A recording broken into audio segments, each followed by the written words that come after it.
साले जलील लोग थे भारत के। मान लो आपकी शादी हो जाए अगले साल और उससे अगले साल आपका बच्चा हो जाए, तो जब वो 31 साल का होगा, आज से 30 साल बाद, और फिर उसका बच्चा 30 साल बाद, यानी आज से 60 साल बाद आपका बच्चा आप ही के जैसी पोजीशन में पहुंच जाएगा। तो 60 साल बाद आप तो यहां कहीं धरती पर होंगे नहीं। फिर वो लाइब्रेरी से जाकर अखबार पलटेगा और वो देखेगा कि इस देश में 80 करोड़ लोग तो रोटी भी नहीं खा सकते थे 2025 में, और उनको राशन मिलता था, क्योंकि कागज में दर्ज है कि आपने लिया है और आपने खाया है। तो वो ये सोचेगा कि मेरे बाप दादा तो भिखारी हुआ करते थे साले, कागज में तो यही लिखा है ना।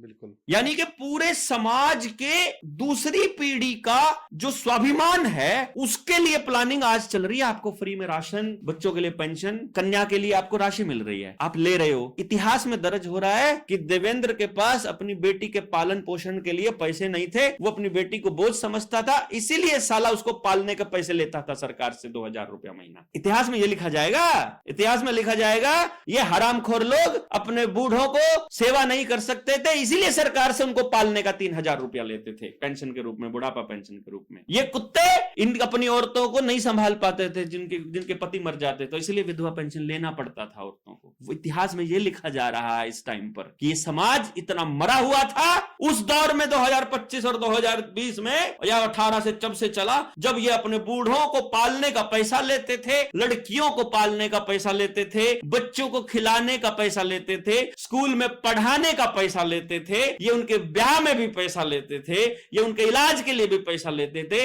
ये साले जलील लोग थे भारत के। यही बताया जाएगा भाई साहब आज से 60 साल बाद आपके बच्चों को, आज के कागज दिखा दिखा के। देखो इतिहास झूठ नहीं बोलता। आयुष्मान वही है, इलाज के लिए भी पैसे लेते थे।